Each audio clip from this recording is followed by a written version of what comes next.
여러분께서는 혈관에 대해 얼마나 알고 계십니까? 우리 몸 전체를 굽이굽이 잇고 있는 혈관의 길이가 얼마나 될지 상상이 가십니까? 바로 10만 킬로미터. 사람의 혈관을 일직선으로 연결한다고 하면 약 10만 킬로미터로 지구를 2바퀴 반 정도 도는 거리가 됩니다. 오늘은 우리 몸속에 숨겨진 10만 킬로미터의 혈관이란 도대체 무엇인지 개괄적인 이야기를 해보려고 합니다. 혈관이란 혈액을 온몸으로 순환시키는 통로를 의미합니다.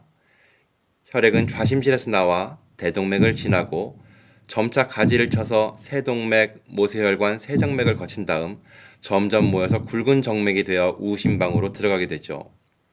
길이는 동맥과 정맥이 거의 비슷하지만 혈액량은 동맥 20%, 정맥 80% 정도의 비율로 흐르고 있습니다. 특히 대동맥에서 세동맥의 전체 혈액량의 15%, 세정맥에서 대정맥의 64%가 흐르고 있죠. 일본의 혈관 전문가인 이케타니 토시로 의학 박사는 혈관 상태를 벚꽃나무에 비유해 설명합니다. 대동맥은 큰 줄기, 말단동맥은 가지와 잎인 거죠.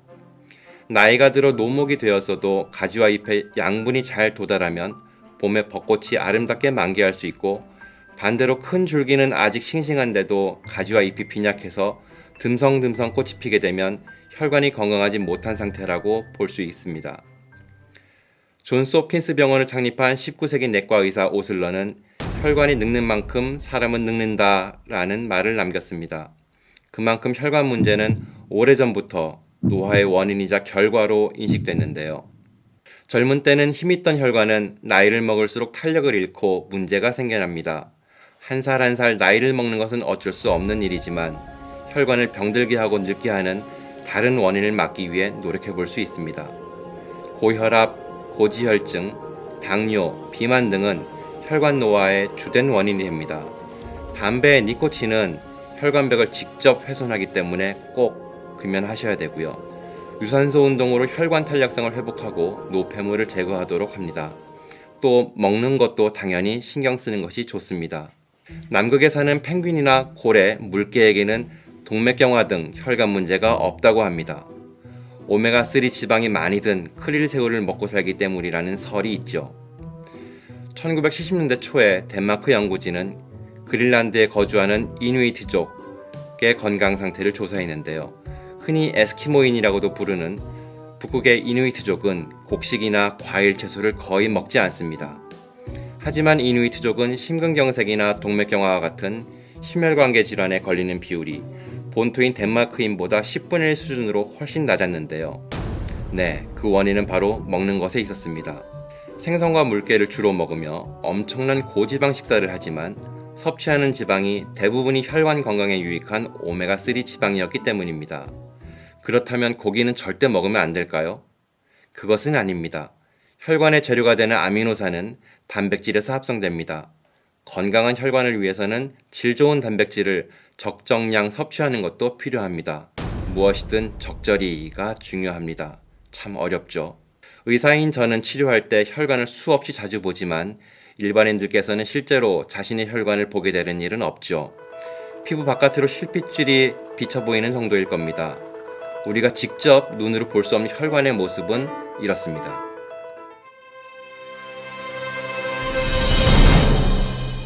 동맥 혈관의 단면을 보여주는 그림인데요. 이렇게 동맥의 벽은 내막, 중막, 외막 세 층으로 되어 있습니다.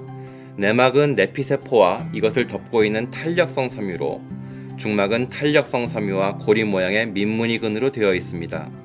외막은 주로 혈관과 주위 조직을 연결하는 결합 조직으로 되어 있고요. 이 중에 가장 안쪽에서 혈액과 직접 만나는 내피세포가 혈관에게 가장 중요한 역할을 합니다. 내피세포에는 혈관의 이완과 수축을 담당하는 혈관평활근이 있는데요. 혈관평활근이 적절한 신호에 맞춰서 탄력성 있게 이완되고 수축해야만 건강한 혈관이라고 볼 수 있습니다. 나쁜 콜레스테롤이라고 불리는 LDL 콜레스테롤이 넘쳐나고 이 나쁜 콜레스테롤을 배출시키는 좋은 콜레스테롤인 HDL 콜레스테롤이 적은 상태가 방치되면 혈관 내피세포 틈에 이 과잉 생산된 LDL 콜레스테롤이 쌓이게 됩니다. 이렇게 쌓인 콜레스테롤은 체내 물질들과 뒤엉켜서 죽종이 됩니다. 죽종 주위를 둘러싼 섬유성 막이 터지면 혈전이 생기게 되죠. 결국 혈전이 혈관을 막게 되면 생명까지도 위협할 수가 있습니다. 오늘 첫 시간으로 혈관에 관한 기본적인 사항을 말씀드렸는데요. 다음 시간에는 우리 심장에서 뿜어져 나오는 혈액을 온몸으로 보내는 혈관, 동맥에 대해서 이야기를 해보겠습니다. 심장 박동으로 밀려나온 혈액을 온몸으로 보내는 혈관, 바로 동맥입니다. 각종 영양분과 산소를 포함한 깨끗한 혈액을 우리 몸 구석구석의 세포에 전달하는 통로죠. 심장부터 온몸의 장기로 혈액을 보내는 첫 번째 고속도로가 대동맥이라면 갈라져 뻗어나가는 일반 도로는 세동맥, 모세혈관은 골목길이라고 비유할 수 있겠죠. 대동맥을 기준으로 혈압은 최저 80에서 120, 혈류 속도는 초속 최저 20에서 60cm 정도입니다. 건강한 사람의 혈액이 몸 전체의 혈관을 한 바퀴 도는 데는 30초에서 50초 정도가 걸립니다. 이 혈류 속도는 너무 빨라도 너무 느려도 문제입니다. 혈류 속도가 빠른 게 왜 문제야? 혈류순환 잘 되고 좋은 것 아닌가? 하고 생각하실 수도 있겠지만 그건 아닙니다. 정상적인 혈관에서 일시적으로 혈류 속도가 빨라지는 것은 문제가 없겠지만 확장된 혈관을 지나는 혈액의 혈류 속도가 너무 빨라지면 압력을 이기지 못해 혈관이 터질 수 있습니다. 반대로 너무 느려지면 어떨까요? 네, 생각하시는 그대로입니다.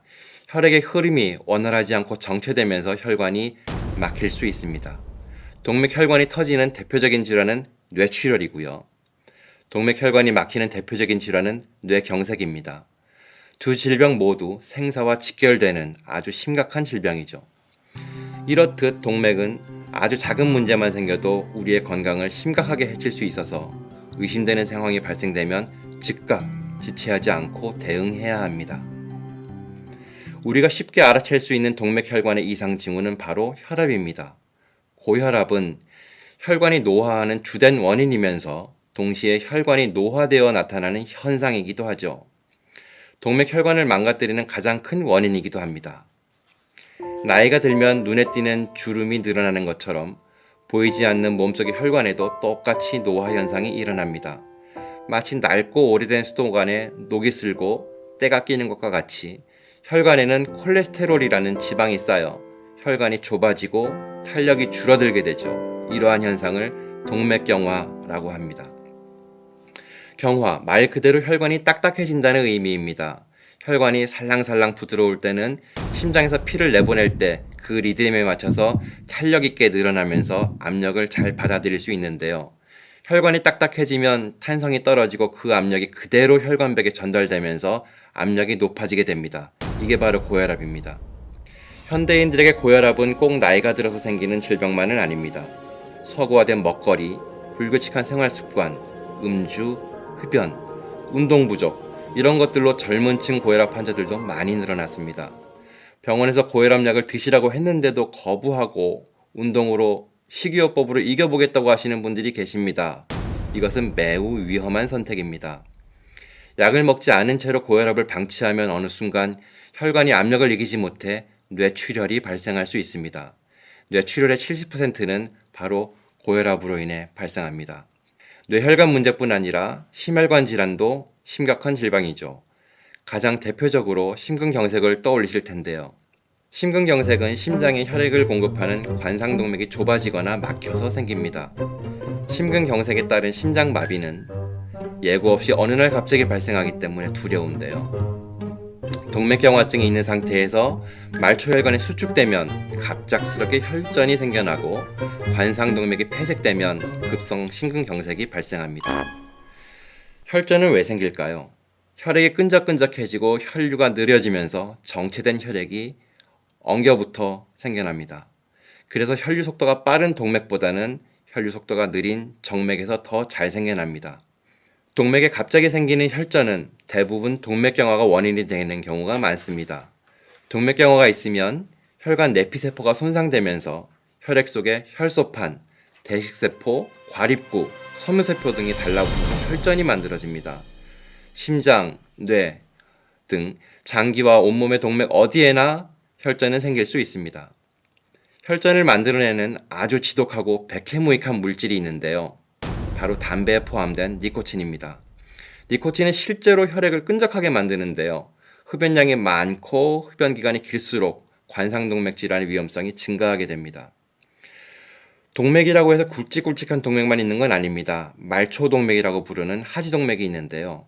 대표적인 하지동맥 질환은 하지동맥 폐색증입니다. 팔, 다리 등 신체 말단 부위로 가는 동맥이 좁아지거나 막힌 것을 의미하는데요.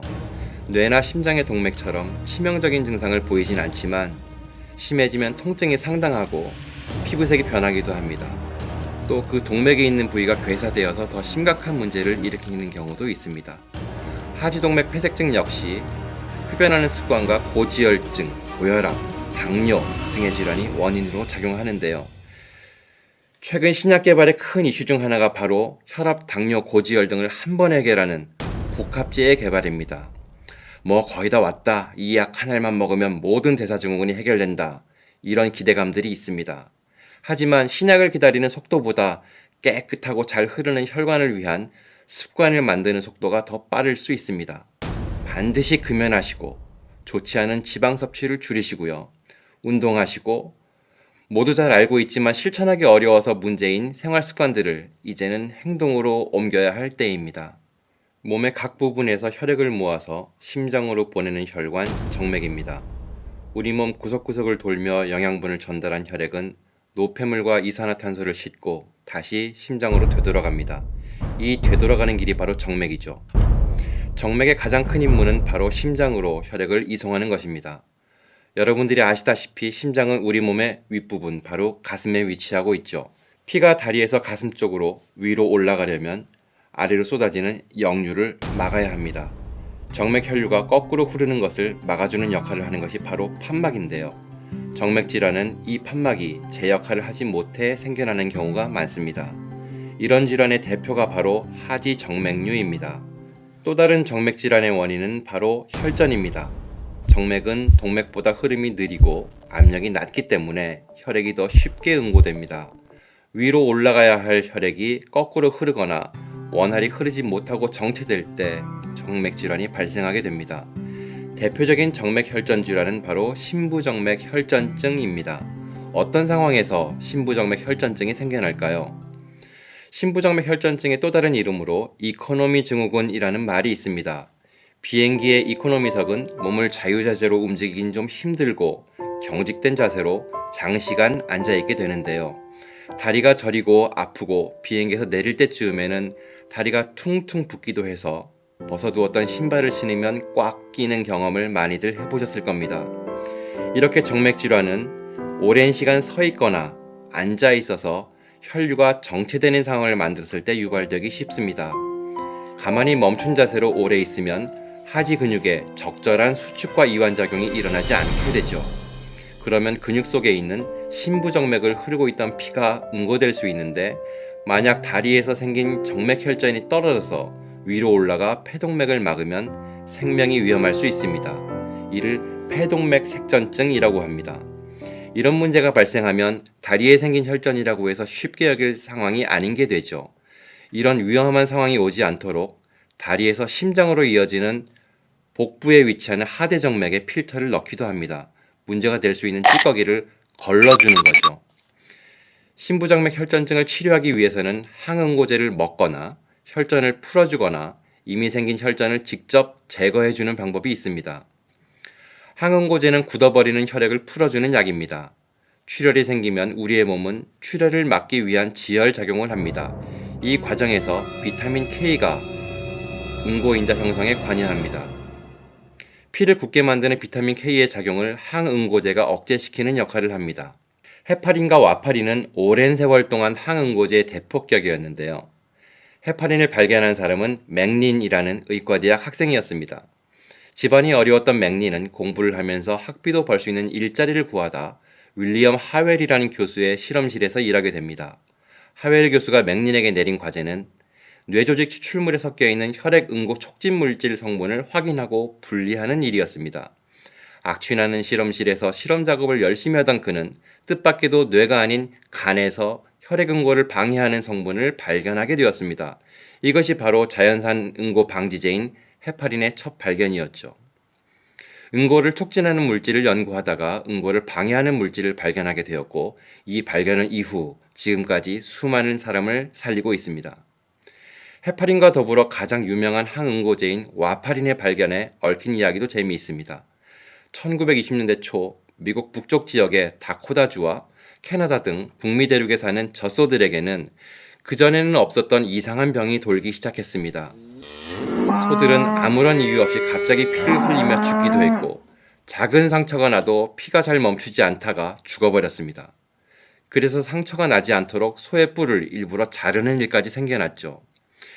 당시 수의 병리학자였던 쇼필드가 이 이상한 병을 연구하기 시작했습니다. 조사하다 보니 그 지역 일대에 최근 전동쌀이라는 풀을 심기 시작한 사실을 발견했습니다. 이 풀은 소의 먹이로 사용하기 위해 그 지역에 많이 심겨졌는데요. 일반 건초보다 습기가 많아서 쉽게 상하는 단점이 있었습니다. 습기 때문에 곰팡이가 생긴 이 풀을 먹고 소들에게 이 병이 생겨났다는 사실을 알게 됐죠. 쇼필드가 이 내용을 학회지에 발표하고 많은 연구자가 출혈을 일으키는 정확한 성분에 관해 연구했는데요. 마침내 1940년에 미국의 화학자인 링크와 그의 학생인 캠벨에 의해 오염된 풀에서 출혈을 일으키는 성분인 다이큐마롤이라는 물질이 밝혀졌습니다.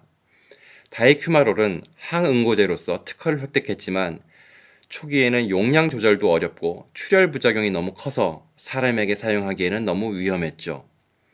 그래서 링크는 다이큐마롤을 이용해 효과적인 쥐약을 만들었고 쥐약으로 시작된 약이 바로 와파린입니다. 와파린은 효과가 좋아서 인기 있는 쥐약이 되었는데요. 그러던 중에 1951년 미국의 한 해군 신병이 자살 목적으로 많은 양의 와파린 성분 쥐약을 섭취하는 사건이 발생했습니다. 그런데 그 해군은 결국엔 아무런 문제 없이 회복하게 됐습니다. 이 우연한 사건 이후에 와파린을 사람에게 적용하는 연구가 이어지게 됐죠. 결국 1954년부터 쥐약이었던 와파린은 사람이 먹는 항응고제로 자리 잡게 됩니다. 당시 와파린의 초기 환자 중에서는 미국 대통령 아이젠하워도 있었습니다. 우연한 발견으로 수많은 사람의 생명을 구한 항응고제. 무엇보다 적절한 용량을 의사의 처방에 맞춰 드셔야 합니다. 그래야만 혈액의 농도를 적절하게 맞출 수 있기 때문이죠. 혈액은 놀라운 액체입니다. 과학의 눈부신 발전에도 불구하고 혈액은 여전히 인공적으로 만들 수가 없습니다. 건강한 몸을 유지할 수 있도록 적절한 생활 습관과 치료가 필요하겠습니다. 정맥질환의 대명사 하면 무엇이 떠오르십니까? 네, 맞습니다. 하지정맥류. 많은 분들에게 익숙한 이름이죠. 하지정맥류의 주된 원인은 정맥 판막의 기능 부전에 있습니다. 피가 거슬러 올라갈 수 있도록 역류를 막아주는 정맥 판막이 망가지면 다리로 피가 몰리게 되고 혈관이 부풀어 오르면서 하지정맥류가 나타나게 되죠. 하지정맥류 하면 뭐가 떠오르시나요? 종아리가 구불구불하게 튀어나온 허런 핏줄이 생각나실 겁니다. 그래서 하지정맥류 수술을 마치 성형수술처럼 미용을 목적으로 하는 것이라고 생각하는 분들도 계실지 모르겠습니다. 하지만 하지정맥류라고 해서 무조건 혈관이 비쳐 보이고 울퉁불퉁 튀어나오는 것은 아닙니다. 정도에 따라 전혀 겉으로 드러나지 않는 경우도 있습니다. 반대로 너무 심하면 보이는 것 외에도 부종과 경련, 열감을 동반하기도 합니다. 만약 치료하지 않고 방치하면 혈전을 형성하기도 하고 피부가 검게 변해 피부 궤양으로 악화되기도 합니다. 이렇듯 하지정맥류는 미용상의 문제뿐 아니라 다리에 불편감을 가져오고 삶의 질을 떨어뜨리는 무시해서는 안 되는 질환입니다. 기원전 460년경 의학의 효시라 불리는 히포크라테스는 하지정맥류 수술 방법을 기술했습니다. 그만큼 오래전부터 인류와 함께 해온 질병인데요. 어쩌면 하지정맥류는 인류의 숙명인지도 모르겠습니다. 네 발로 걷는 동물은 심장과 다리가 가깝지만 인간은 똑바로 서서 직립보행을 하니까 혈액은 필연적으로 다리에서부터 먼 심장까지 거슬러 올라가야 합니다. 중력 때문에 다리 쪽으로 피가 쏠릴 수밖에 없지만 판막이 그걸 막아주고 있습니다. 그리고 판막이 망가지면 중력에 굴복할 수밖에 없게 되죠. 그래서 치질과 하지정맥류는 직립보행하는 인간이 걸릴 수밖에 없는 질병이라는 말도 있습니다. 자꾸만 땅으로 끌어당기는 중력의 힘을 이기지 못해 생기는 질병이라는 의미죠. 그리스 로마 시대의 조각상 다리를 보면 다리에 울퉁불퉁한 혈관이 튀어나온 채 새겨져 있습니다. 로마 병사들이 오랜 기간 행군을 할 때 다리가 붓고 무거워서 걷는데 지장이 생기자 가죽끈이나 헝겊으로 압박하면서 이겨냈다는 기록도 있습니다. 오늘날의 하지정맥류 치료하는 데 쓰이는 의료용 압박 스타킹의 원리와 비슷하다고 볼 수 있습니다. 아주 오래전부터 왜 자꾸 다리가 붓는지, 왜 저리고 아픈지 비교적 정확하게 파악하고 있었다는 이야기입니다. 오래전부터 치료법이 있었던 하지정맥류는 현대에 와서는 그 진단, 치료 모두 획기적으로 발전했습니다. 최근에는 초음파 장비를 활용해 하지정맥류의 진단이 더욱 쉽고 정확하게 이루어지고 있고요. 치료의 측면에서는 특히 최소 침습적 치료법을 발견한 최근의 10년은 하지정맥류 치료법의 극적인 변화기로 불리우고 있습니다. 예전의 치료법은 100여 년 전부터 시행되어 온 하지정맥류의 근본 수술이었습니다. 말 그대로 문제가 되는 부분을 뽑아내거나 제거하는 수술인데요. 발거술이라고 부릅니다. 다음으로 복제정맥 폐색술이 있습니다. 문제가 되는 혈관에 문제가 있는 혈관 내로 아주 가는 관인 카테터를 삽입한 후에 레이저나 고주파 장비로 열을 발생시켜서 복제정맥을 폐색시킵니다. 최근에는 혈관용 특수 접착제를 이용해 막는 방법을 쓰기도 하죠. 이렇게 역류가 있는 정맥을 막아버리면 정맥피는 옆길로 돌아가게 되면서 혈류 흐름이 원활해지게 됩니다. 이러한 치료법들은 치료 효과가 뛰어난 것은 물론이고 합병증이 적으면서도 회복이 빠르고 통증과 미용 면에서도 탁월해서 최근에 가장 많이 쓰이는 방법입니다. 보조적인 치료법으로는 경화요법이 있습니다. 주로 작은 정맥류에 시행하는데요. 경화제라는 특수 약물을 주사해서 혈류가 흐르지 않도록 막는 방법입니다. 수술이나 시술을 고려하기 전에는 보존적 치료법으로 하지정맥류의 진행을 막아볼 수 있습니다. 대표적으로 압박 스타킹 착용인데요.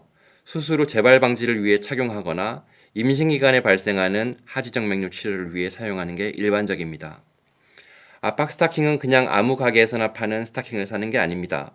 반드시 의사와 상의 후에 적절한 크기와 강도의 의료용 압박 스타킹을 착용하는 것이 중요합니다. 하지정맥류를 비롯한 정맥질환을 예방하려면 어떤 생활 습관을 지녀야 할까요? 비만과 변비는 하지정맥류 발생 가능성을 키웁니다. 적정 체중을 유지하는 것은 기본적으로 매우 중요하고요. 변비의 경우 배변 시에 복압이 증가하기 때문에 정맥순환에 좋지 않은 영향을 줄 수 있습니다. 변비가 생기지 않도록 식이섬유가 풍부한 음식 챙겨 드시면 좋겠습니다. 또 짠 음식도 정맥 건강에 좋지 않습니다. 지나친 나트륨 섭취는 체내 수분량을 증가시켜서 정맥에 가해지는 압력을 더하게 됩니다. 되도록 싱겁게 드시면 정맥 건강은 물론 각종 대사증후군 예방에도 도움이 되겠지요. 그리고 오랜 시간 서 있거나 같은 자리에 앉아 있는 것은 되도록 피하고 할 수 없이 오래 앉아 있거나 서 있었다면 가끔은 자리에서 일어나 적절한 스트레칭을 하는 것도 잊지 않으셨으면 합니다. 혈관은 우리를 살리는 생명의 길이자 생사를 갈라 놓을 수 있는 무서운 길이기도 합니다. 나이가 들면서 필연적으로 따라올 수밖에 없는 혈관 노화의 신호를 예민하게 받아들이고 잘 대처하시기를 바랍니다. 지금까지 시청해주셔서 감사합니다.